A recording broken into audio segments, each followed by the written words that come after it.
But the brand is really the image. And so everything you're doing, every banner ad, anything you're doing is building that brand and building the image.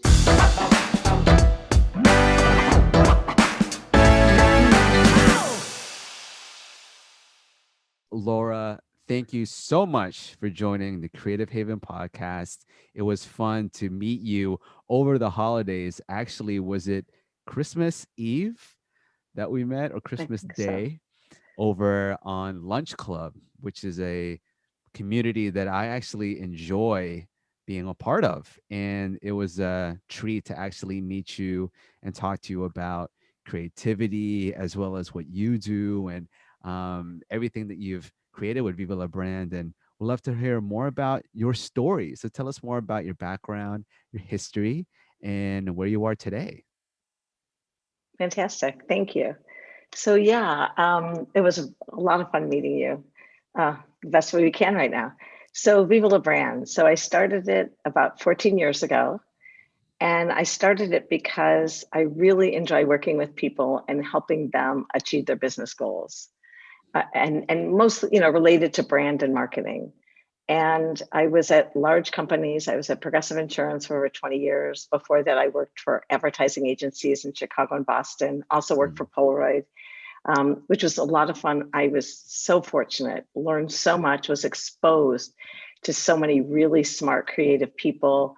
At the agencies, of course, met a lot of really smart videographers and production people and writers and just really brilliant people. And then at Progressive had the honor of hiring a lot of agencies around the world mm, and boutique firms, very specialized. We had a firm just for teen marketing that was really fun to work with. And just it was a lot of fun, but it was a big company, a really big company.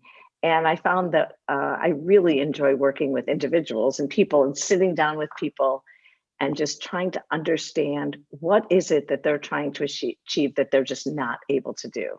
mhm. So where's the problem? What's stopping them from achieving their goals?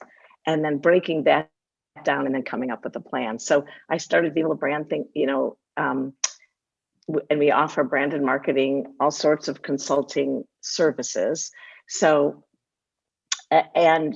we work with anything from, we've had companies or people come to us with just an idea for a business. They don't have a name, they have a concept, they have not tested it, and we help them. Everything we do is streamlined. I'm a very thrifty marketer. I like to do it fast, and I like to do it, make it very affordable so that Mhm. everyone feels great about it and go fast. So in a case like that, we help them do research. We did qualitative and quantitative research to really understand what people perceived of the service offering. We came up with the brand name, and then we helped them launch the business. And then we found partners for them to build, create a logo, build a website, do everything they needed to do once we understood the business, their objectives, and their customer.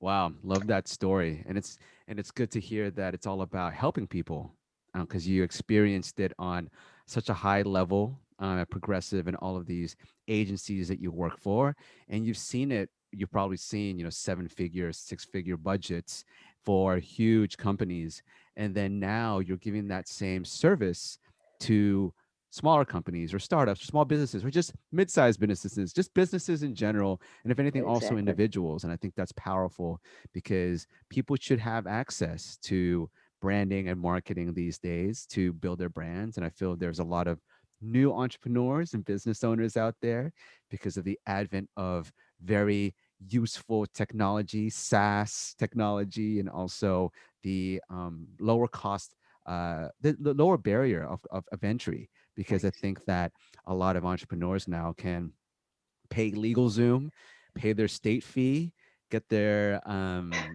website on Squarespace, and then get it going. And so, with that in mind, how have you seen the transition over the years you've worked in branding when it comes to technology? How has this new technology that you've seen help people and their brands evolve throughout the ages? It's a great question. So I've seen it help and hurt. So Mm, I've seen it help businesses who are willing to embrace it and and willing to go out and get help themselves, figure out who's an expert, and constantly coaching my clients on let's find the expert. Let's find the expert. And now there's such specialization. We're so lucky because the Mm. resources out there are just amazing, like what you do. I mean, we have these experts in niches. And if you find them, you can streamline the process. It's more affordable and it's so much faster. So with clients that embrace the technology, I have several clients now, they really embrace it. And we're just moving fast, trying new tools, trying new things. It's fantastic for those clients that are just stuck in their old ways and are not moving fast, especially right now. They're not seeing tremendous growth, and it's not sustainable. I mean, that's one of I'm very direct with our clients because if they involve us, they want opinions, they want input based on all this experience and research. And I'm very direct when I'm working on a plan right now. We conducted research, and now we're putting it all together with recommendations. And most of the recommendations are around automating sales, automating. They use some marketing tools, but they're not getting as much out of them as they could. So if they embrace it, it's fantastic. That's so true. And I think that we have an opportunity now, especially during the pandemic, to have a home based business. I think we're kind of forced to have a home based business or run a business from home or remotely or without a large office indoors. And this is the time where I think a lot of SaaS companies and software companies and apps and different services are being used. And like you said, very niche services. I mean, the type of software I've seen where it's lead generation for food companies in Southern California, Right. it's very interesting now because you can't just be this large company and like you said, these huge ad agencies that try to do everything.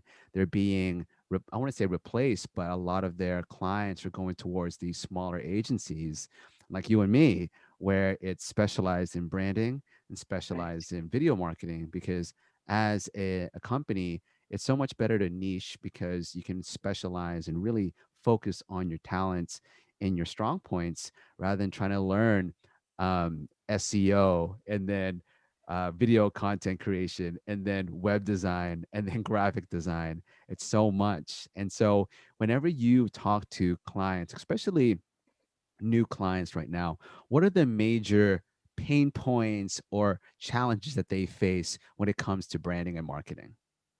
So great question. So a couple of things. One is I've had in the last year three uh, business owners, leaders, presidents of companies come to me and say, and this is just wild, they have a marketing department, but they don't know because they are not marketing and branding experts.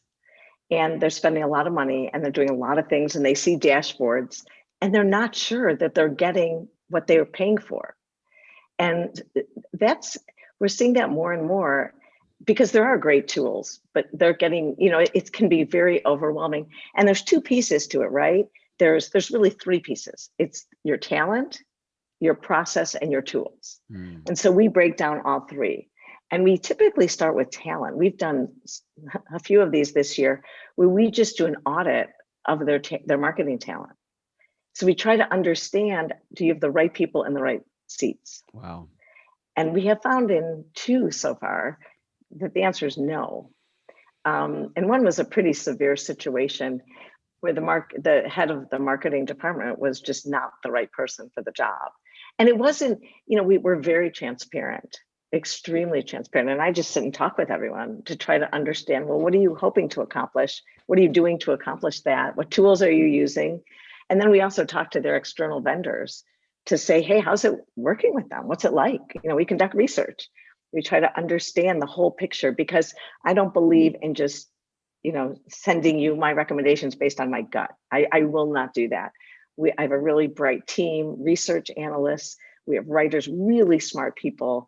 We will conduct great research. And it might be 10 interviews. It might be, in that case, we just interviewed everyone in the marketing department. So it's really, we often use that model where we break it down if you don't have the right talent, if you have the right tools and content, it doesn't matter, because the talent's directing the tools, right? So that's critical. And then process is important. We're working on an engagement right now, just a fantastic group of people. They're just really smart, really passionate about the business. It's a very the business leaders are so transparent. It's fantastic, but there's some process problems, and that's holding them back from achieving their goals. As we kind of, they came to us and said, we are just not achieving our growth goals. But look, we've got this really great team, all this. It's like, okay, great, but we need to dig a little deeper into each area. And there we identified, there's huge marketing opportunities. I mean, one very basic one we see quite a bit, which is their marketing materials talk all about them.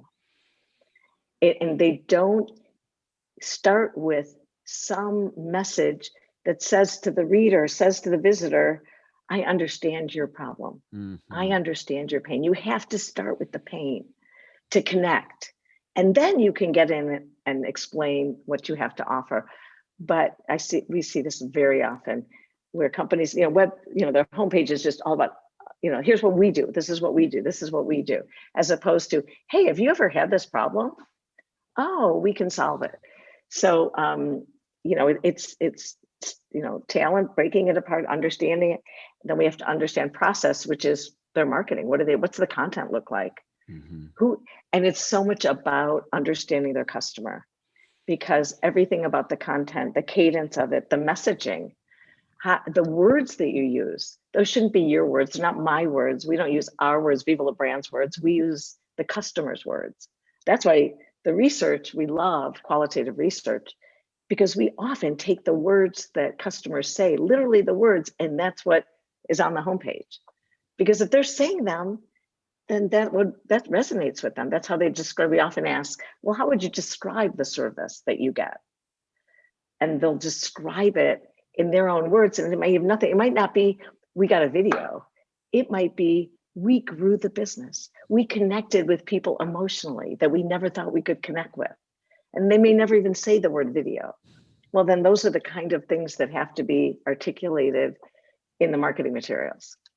Wow. No, it's such great advice there. And especially when it comes to auditing the talent, because there are some times where, especially these days, where people are saying that they're the gurus of marketing and lead generation and advertising, and they might have just had some success with their own brand for about 8 months, or to tell you the truth, they might actually just be quote unquote, I don't want to say this, but some of them are getting their first client and trying to get the results from what they're learning on YouTube and using that first client as a case study.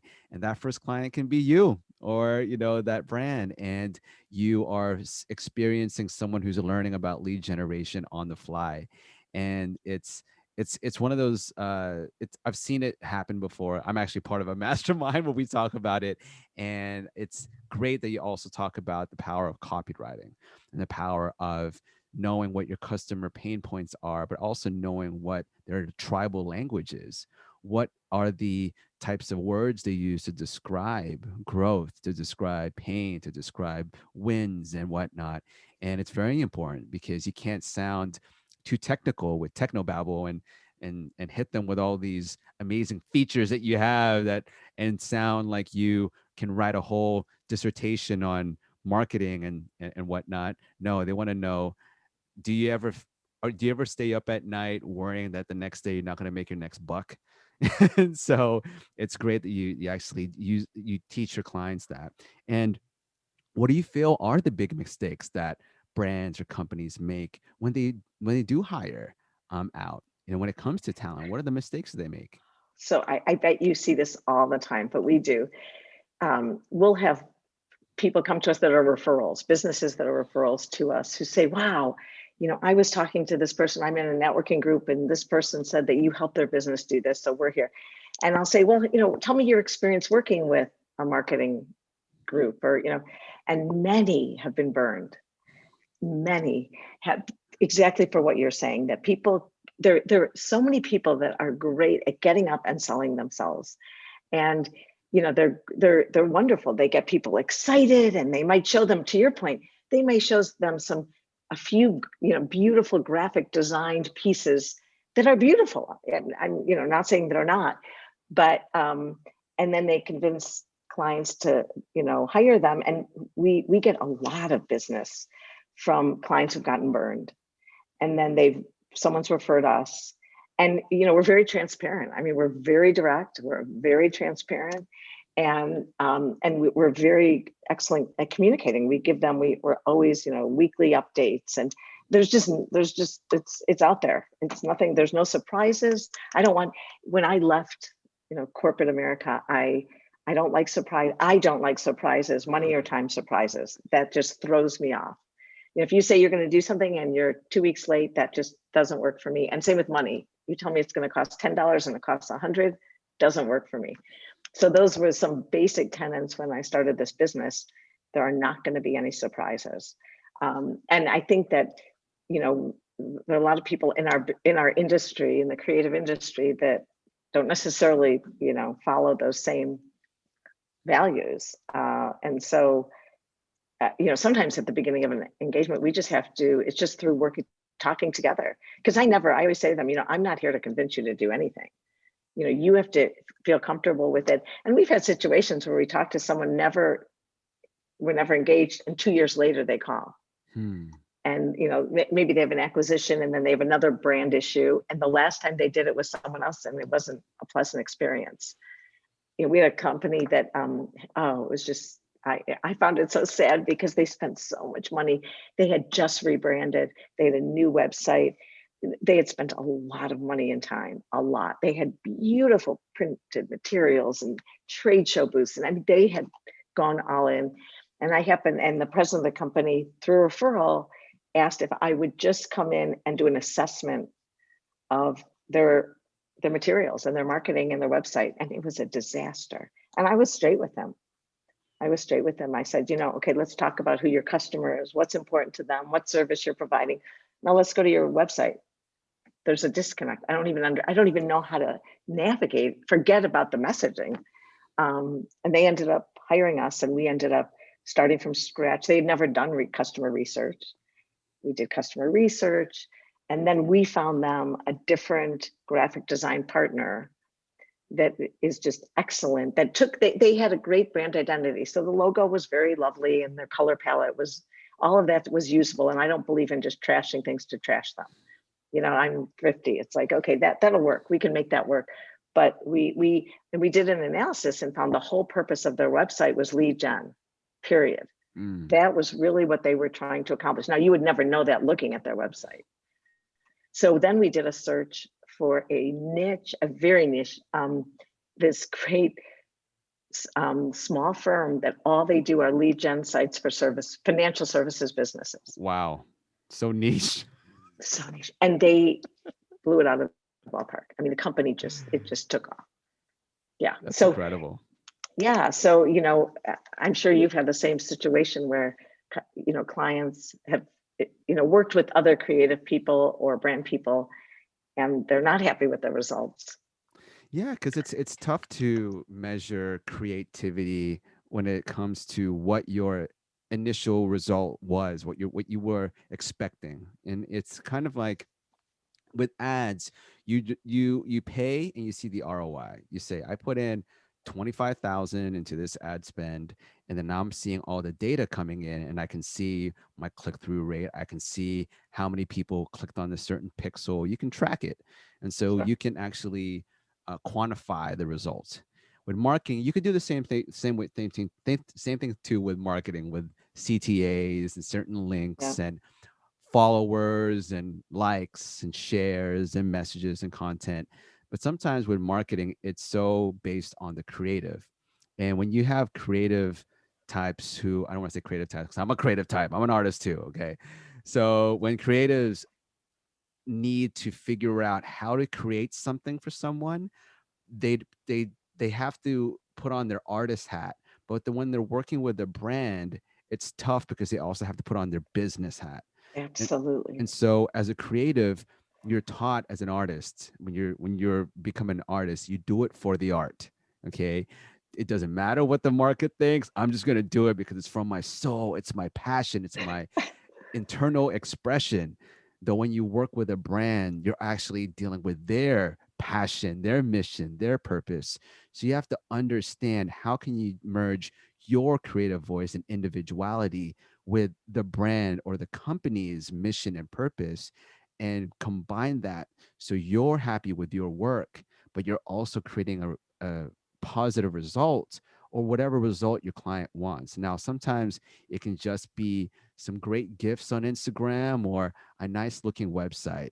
It gives you that extra push and more value when you can determine, I know your industry. I've looked at your brand deck. I've done some research, and I know the color black on white is just going to work so much better for you. So let's just have a whole website just black on white. I did a great podcast episode with Terry Wu, and he talked about how website designers, when they create beautiful websites, sometimes they're not quick to load. Sometimes they're too convoluted. You can't read the text. They have too much animation, so the person is confused about what the journey is, what's the messaging. And sometimes it's just great to have a sales letter black on white all the way scroll down with some videos and some photos. So it's, I've always wanted to know, in your sense, the merging of branding and marketing. So what is the difference between, branding and marketing, and how, what is good branding when it comes to how that is able to work as marketing? Those are great questions. So let's start with branding. Mm-hmm. So branding is how you're presenting your brand. However, what branding really is what's in the mind of the consumer. So when I say Nike, you have a brand perception, but someone else might have a different brand perception, right? And that's what a brand is. It's what's up here. It's not a logo. It's not three colors. It's not a billboard. It's not a, whatever it is, an emoji that represents that's not what a brand is. It's what's up here. So what we as brand builders and brand strategy people are doing is we're trying to understand, what is it that we want to be up here about the business? And then you build it from there. And what we believe at Viva La Brand is that it's not about what we want or we're just trying to manipulate. It's because we only work with businesses that we think add real value. We have turned down businesses. I mean, I once had a gentleman very successful business person who wanted to start a new business. And I kept asking, why are you doing this? It's a different industry. Like, why are you doing? And all he kept saying was, because I think I can make a lot of money. He could care. I said, well, who's your customer? Like, he just didn't, it just wasn't important. And we turned down the bid. We said, we're not the right fit for you, because we get really excited and passionate about our customers' businesses. We want them to achieve. I mean, to me, I'm in this for the long run. I want to have long-term relationships. And we've had relationships where we've worked with someone 12 years ago and haven't worked with them since, and then they call because something happened and they need that. Or it's much more, and that happens all the time. Very unpredictable, but it happens all the time. Someone from 2 years ago, something new happened and they're like, we really need you to help us navigate this one. But the brand is really the image. And so everything you're doing, every banner ad, anything you're doing is building that brand and building the image.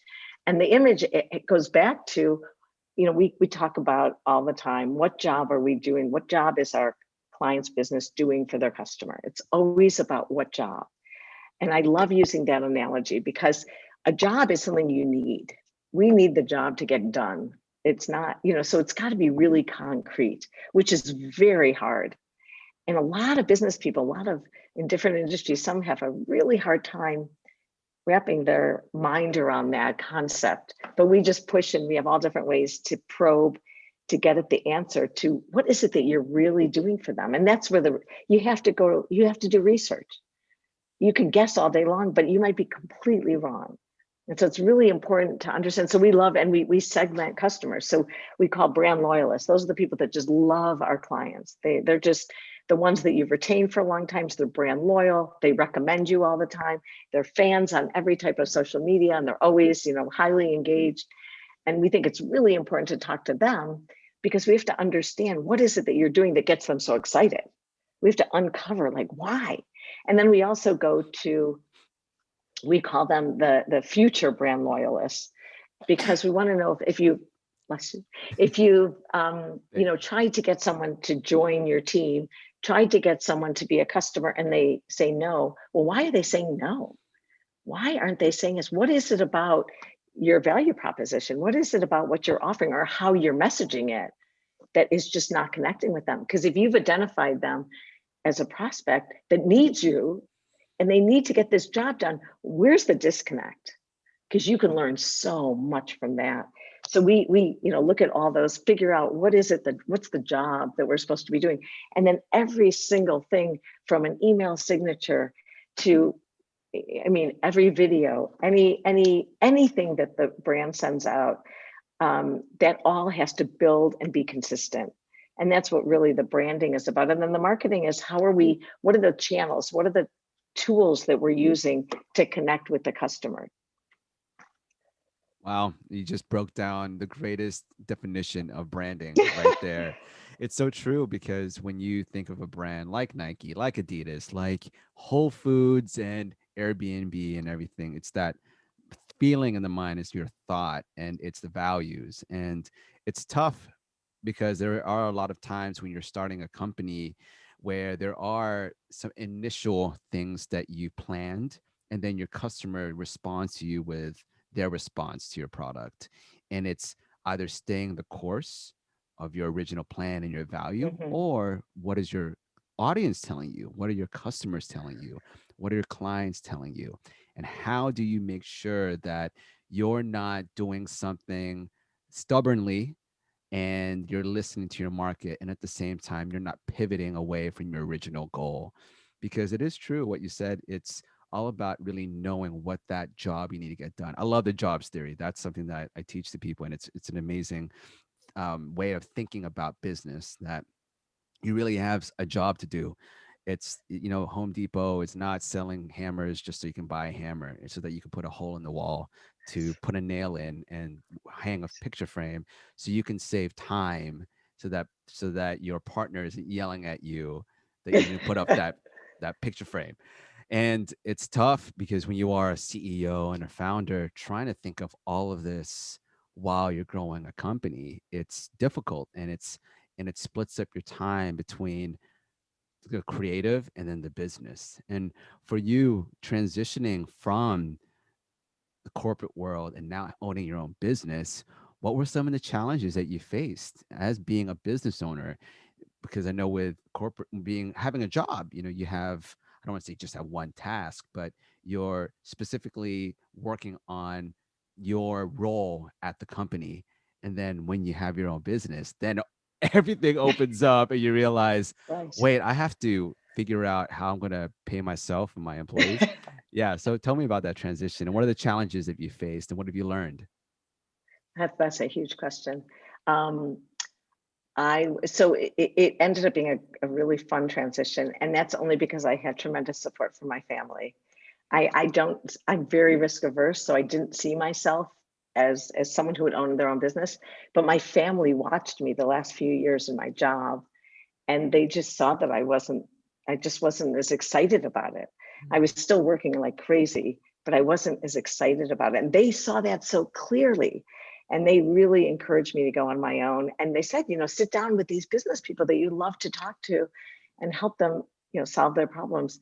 So the transition ended up not being so difficult, but part of it is I read a lot when I was thinking about making the change. I talked to a lot of people. I tried to learn as much as I could. And I really sat back and tried to be introspective to understand what needs were that job filling for me personally. And one of the biggest need for me personally was money. I mean, money was really important. But I really sat and because at that point I don't even remember my title, but it was a pretty impressive title. And if someone stops you and says, "So what do you do?" And you say, "Oh, I do this for Progressive." Ooh. And the next day someone says, "Well, what do you do?" "I work for Viva La Brand." Well, no one's ever heard of, does anyone care? And Hmm. I realized that didn't matter to me at all. Like, I could care less. And I went through that whole list of, okay, what needs is it meeting? And I realized it's not the biggest need that I have is to really work with people and work on really difficult, intellectually challenging problems to help them achieve their goals. I mean, I just got down to the core. So by the time, it took me a long time to quit. I just couldn't get up the nerve because I'd been there a long time. I loved the people I worked with. I had a great team, just fantastic. I got to work with people all over the world. I was shooting commercials all over the world and doing just really neat stuff. So it wasn't easy to, and you get vacation days. When you have your own business, no one's giving you vacation days, right? Right. Sick days. How do you feel today, Mitchell? Not happening. So that part, but probably some of the most difficult parts were just the variability of revenue. Yes. You know, you can look at a month and say, I Oof. work so hard and the revenue is terrible, but you're building your business. And it still is like this. It will always be that way. It just is the way, the nature of the beast. It is.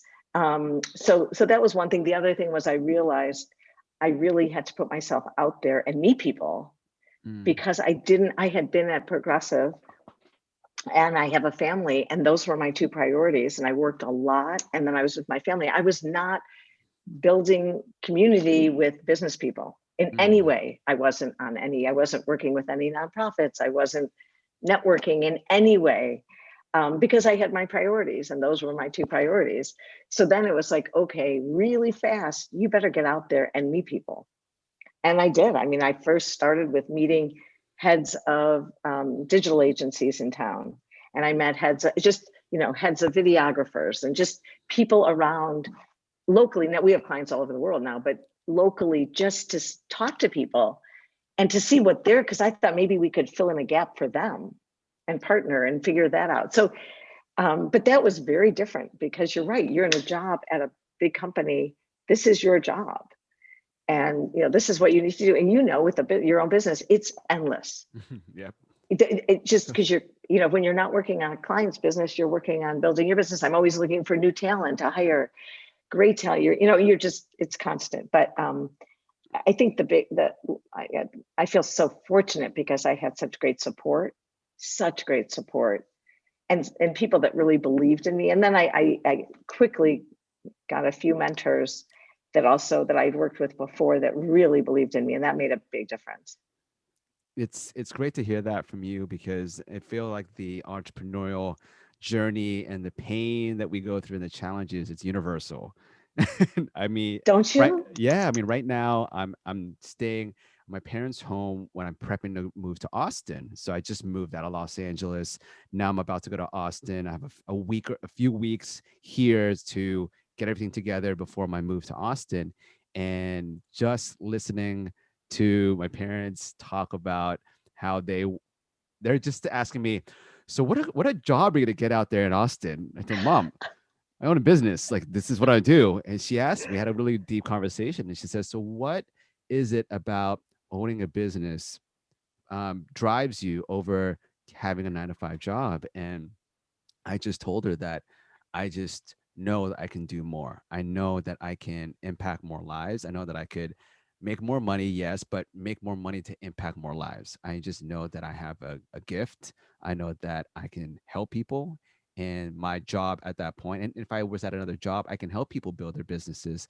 But I know that I have an internal mission to help the world by helping people grow their companies through video marketing. That's just more and Right. more. I just know that's my passion, and that's my mission. And well, like you said, one of the hardest things to do when you have a creative business is be creative on your own business because you're so wrapped up in figuring out what's the pitch for this business, and then what is the how are you going to fulfill this order, and then what just happened with your last client, and how can you help them come back on board for future projects. And so how do you use creativity to grow your brand, since you spend So so much yeah, time on other brands? How about your own brand? right. So, I just constantly trying to expose myself to new and different things. That's how my creative juices thrive. It's strange now in the situation we're in because you can't go out and, I love I'm always explaining, I love to do outdoor activities, but then also if there's an exhibit somewhere, I'll be there. I mean, I'll go hear a speaker on some subject I know nothing about, but I know I'm going to get something out of it. Um, So in the world we live in now, I'm reading a ton more than ever, and I'm thrilled with it because that's inspiring me and everything, all sorts of different kinds of books that give me great ideas. So I think it's a lot of that, and um, now, I mean, the lunch club is a great resource, and you meet people that are doing things you never even knew existed. So anyway, and I love traveling. I mean, traveling is how my creative juices, the minute I get out in a different environment, they just go crazy, and I just come up with ideas. I write a lot when I'm away, a lot. And at least my family understands, there's no vacation that's just a vacation. We all work. There's a lot of entrepreneurs in my family, and we have fun, but we also understand that we do a lot of work. So but yeah, it's just, to me, it's being exposed to new things, trying new crafts, trying new I've tried some new kind of things during COVID, and it's been great. It's stretching my brain in new ways. That's amazing. It's great to hear that you love to travel. I love traveling too. I like how you want to be outside and be around people, see culture, experience new culture, have new experiences, read and write. Just get cultured.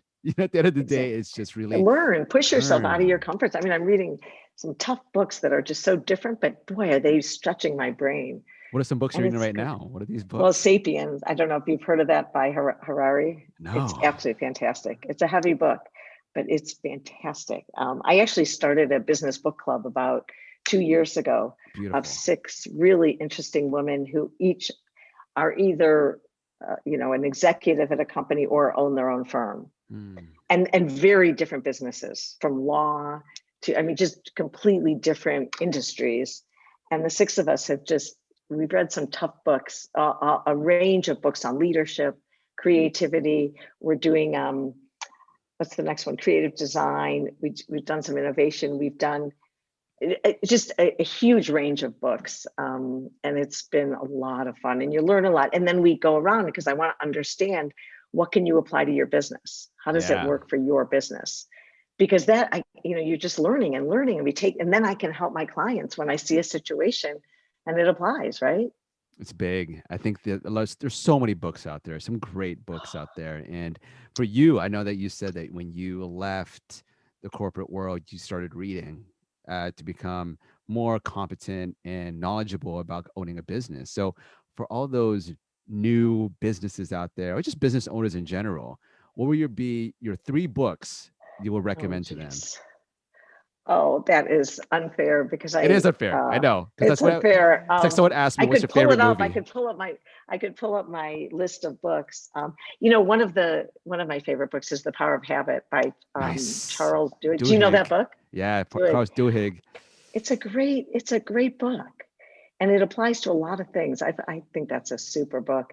Um, I'm trying to think of, Seth Godin has some, Purple Cow is it's a classic. Oh my I gosh, used to give yes. all our clients, when we had strategy sessions, we'd always start with, I send that to them before the strategy session, and then, start from there, just to get them thinking that way. Be Because remarkable. be remarkable, have the purple cow. People look at a purple cow. Hmm. Find out how to stand out in a meaningful way to your customers. So that's a classic. So those are a couple. I love it. Those are great books. And it's good that you have a group that reads together and learns how to apply it. Because I do get into the mode of putting on an audiobook and then reading physical books at the same time. And Two different you, books. 2 different books. I know I'm a little crazy because what I do is that I use books as a way for when I wake up, I read a book, a physical book. When I go to sleep, I read the same book because it helps me wake up, helps me go to sleep. And then when I'm driving, I listen to a different book. So what happens is I start mixing up people's information and I'm like, wait, so was that Seth Godin or was that Gary Vaynerchuk or was that Grant Cardone? I'm not really sure. So I think it's great that you have a meeting and a group of people who are also passionate about learning and also about reading books. And so when you are now growing your company, you're working with new clients and you're helping people, what would you say is your advice to any business out there when it comes to branding? Like, what would you say would be the process that they need to take other than hiring you in order for them to have great branding? It has to start with listening to their customer. Do they understand, are they reading what their customers are saying online? Do they understand the emotion? Do they understand what's important to them? Do they understand how the job that they're doing, where it fits in their customer's life? It has to start with the customer. It just has to start. Because if you deeply understand your customer and understand way beyond your product or service, you want to understand how they think. We name customers, we come up with personas and come up with customer names. And we talk about, would Susie like this feature? Do you think Susie, would this be an important feature that she get? And we make product decisions for businesses based on the customer. So if you understand the customer, that's where it has to all start. And there's so many different types of research and we go at it so many different ways, but really understanding the customer. And then you can build from there, because then you can come up with a creative brief for, if you're going to develop a logo, you've got it. I believe that the smartest and most successful creative people are ones that you give them parameters and you give them strategy, you give them, and there's smart people like you are that understand. If we, give you the profile of the customer, this is who you're creating the video for. This is what's important to them. These are the kind of things they say. This is what they're doing on social media. This is where they're at. This is what they're talking about. Then you can build a program for them. And then you can, and then you just, and a logo is the same way. If it's a very casual, customer group and you're a very friendly, approachable, it shouldn't be in all uppercase.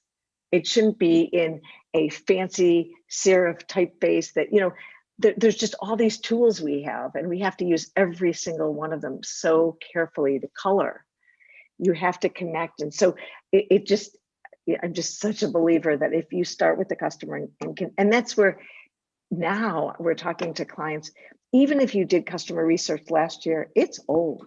Yeah. We have all changed. Our shopping habits are changing, our buying habits, the way we think, the tools, the devices, we have changed and we're not going back. So you really have to understand today's customer, not yesterday's. That's old news. You really have to understand. But if you understand the customer, then you can build it from there, because then where they're hanging out. You have to go meet them where they are. It's not like, oh, I want to do, I think we should put all our budget into Facebook. Well, stop.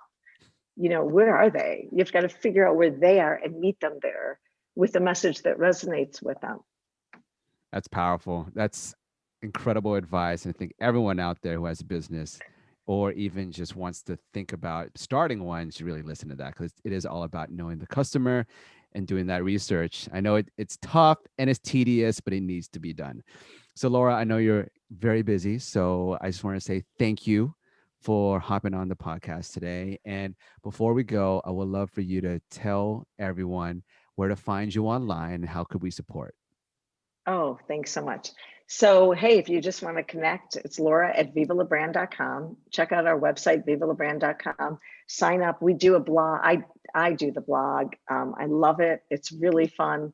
I love to get out updates and really it's for our clients to get them to really think harder. I try to stay on top of trends and share new things with them to think about, not necessarily probably have to think about in the lens of their customer. Is it right for them? So yeah, hey, I'd love to connect. Find me on LinkedIn, Laura Sheridan, and that'd be great. Awesome. Well, Laura, I appreciate you. Thank you so much for hopping on. And I wish you the best of luck for 2021. Thank you. I wish you the best. Good luck in Austin. Yes. We'll be in touch. For sure. Thanks. Take care. Bye. Thank you for listening to the Creative Haven podcast. And if you dig it and like what you heard today, please give us a nice review and rating and share it with one of your friends that you think needs some creative inspiration. You can always find more content and resources at thecreativehaven.com and hit me up on Instagram at Mitchell Doomlau. And if you want to reach out, collab, or ask any questions, you have my permission to slide into my DMs. So keep positive, continue to learn and hone your craft, and create all day. Salamat.